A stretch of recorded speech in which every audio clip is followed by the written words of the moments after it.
Hi, I'm Roy Steinberg, and I play Irving. And I'm Marlena Lustig, and I play Peg.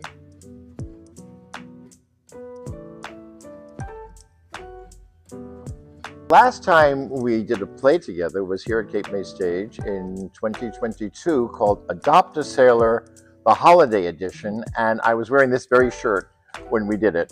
It was a play about a married couple on the Upper West Side of Manhattan. Again, not terribly different from Marlena and me. We lived on the Upper West Side of Manhattan for many, many years, and my character was a film kind of professor. I've been a professor and I work in film, and Marlena's character was an art dealer. And I've worked in art galleries, so there you have it. We knew those roles. Yeah, and then this sailor shows up and he kind of saves our marriage. Yeah, because we were having some problems. We were not really communicating. No. And he showed up and we're not sure whether he was an angel or Right. a real sailor. Who knows?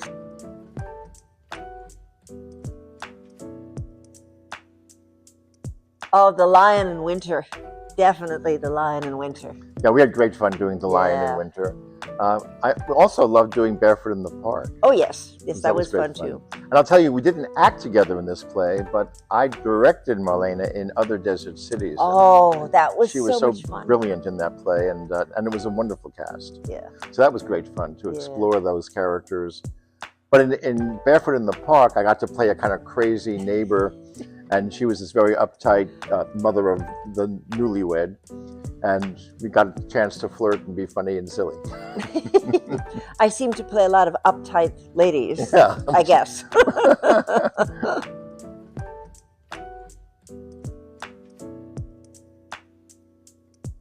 I love Irv because I think he is a person who takes care of people. You know, I mean, he's a really kind person. And I think I connect with that even not consciously, even at the beginning of the play. And so that's what I think I like best about him. And that he will try new things, just like I'm hoping to in the play. And I love Peg for her sense of humor and her honesty. I think, you know, she's not afraid. She knows she mispronounces foreign phrases and doesn't care. I love that about her. Really? I thought I was really trying. Well, I mean, for example, at the end of the play, you know, she'll mispronounce a phrase when I say in terms of getting engaged, and she knows she's doing it, and says, "I don't care. I'm having fun with it." And I think that she teaches me. I think that Peg teaches Irving how to live and how to be young and how to enjoy life, the joy of life.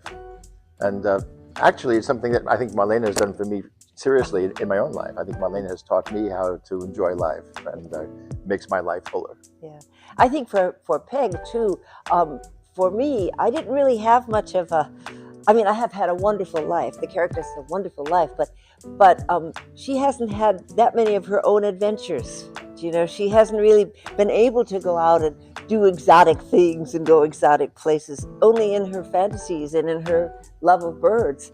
And so Irv is a way to do that. But actually, everything I say I want at the beginning of the play, Peg gives me by the end of the play. I say I'm looking for somebody with a different background. She has a different background. Somebody who could teach me things. Well, she's taught me about birds, for example. Well, sort of. You don't really. Well, at the end, he says, "That's one you know, and you didn't know that yesterday." And I said, "True, you know, I know a red-capped chickadee. I know what that is." So, I think that she completes Irv, and he completes me, and makes a new life possible that both of us, I think, didn't think was possible. We were just at home being a problem for our kids.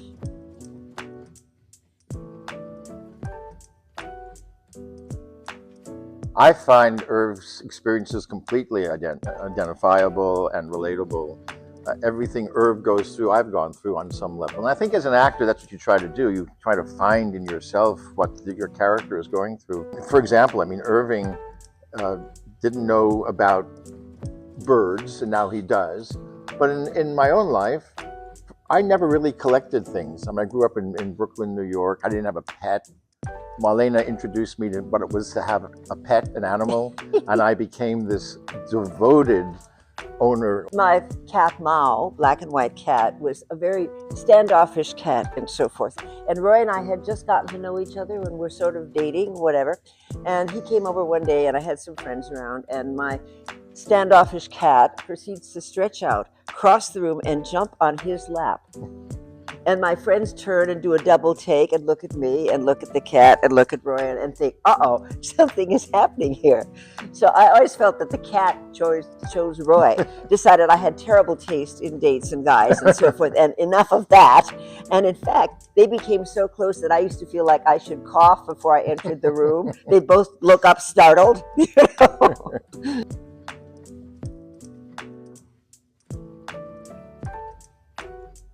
Well, first of all, I mean, I think there's similarities in the sense I grew up raised Catholic also, and probably, well, I was from the Midwest and raised Catholic, so seriously naive, you know, I mean, very naive. I remember when I started working as a dancer when I was 18, lots of times after the shows, people would go out and, you know, hang out and drink and whatever. And it took me a long time to get a lot of the dirty jokes. Because I had not a clue. I would just sit there and smile knowingly, like, you know, having no idea what they were talking about. So that part is very similar, you know, and I think that there's a certain naivete that I may also have at times. The differences are that I have had a much more adventurous life than Peg has had, you know. I have gone out in the world at a very, very early age where she was home, you know.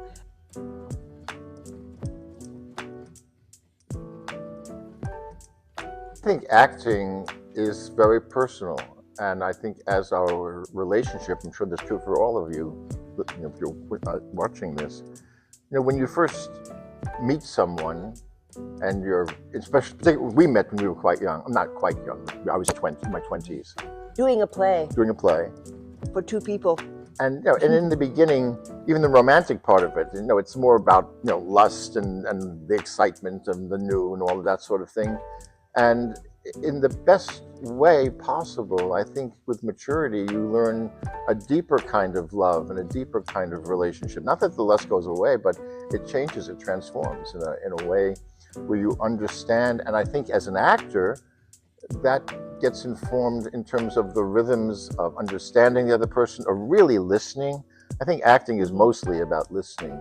I mean, sometimes people think it's about how you learn all those lines, but for me, it's less about learning all the lines and more about just really listening and taking in. So the more I can take in, and we've been married for 42 years, so a lot of time of taking in. Know each other's rhythms and energies and things like that. I mean, it's a lot different than when you start a play and you walk in on the first day and you're going to play husband and wife or whatever, and you've never met the person before. You say, "Hi, how are you?" You know, you've both been cast, but right. Well, both of us have done a lot of commercials at one point in our lives, and they literally will just say in an audition, "Okay, you and you, husband, wife," and you go around, and you put your arm around some stranger, and you say, "Hi, this soap is great," you know, and but when you really are with someone, it's not superficial. Yeah.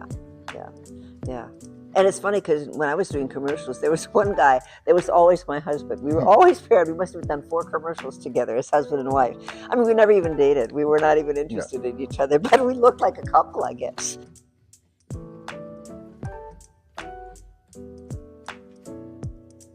That there's really hope at every time in your life of finding joy and finding happiness, and it's a wonderful adventure. You just have to see it and be brave enough to get out there and try. Yeah. My line, "You're never too old to be young," I think is what I want people to leave with, that you're continually learning about life and celebrating life and seeing the joy in life. And, you know, sometimes the very same thing that can happen to different people have completely different consequences or different, they are received differently. And so I think that when people leave having seen this relationship, they feel empowered.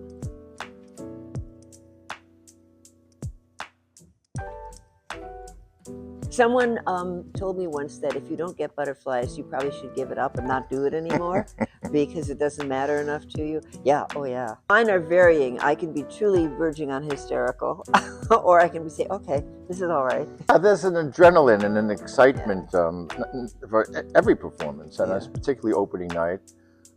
There's a kind of a sense of the newness of it all. Yeah. And in a case like Cape May Stage, where we don't have an enormously long rehearsal period, we literally had new things that we were trying, like just sometimes minutes before, Yeah. in terms of things that the audience doesn't see backstage, Costume things, stuff like changes, that. and so on.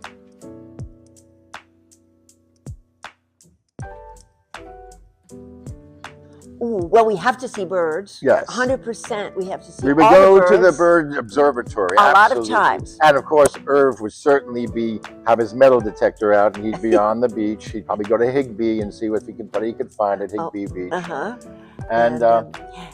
And we would wander the beautiful wander the town. beach, want to see the beautiful Victorian architecture and all of the shops in the mall. And of course, they go to Cape May Stage.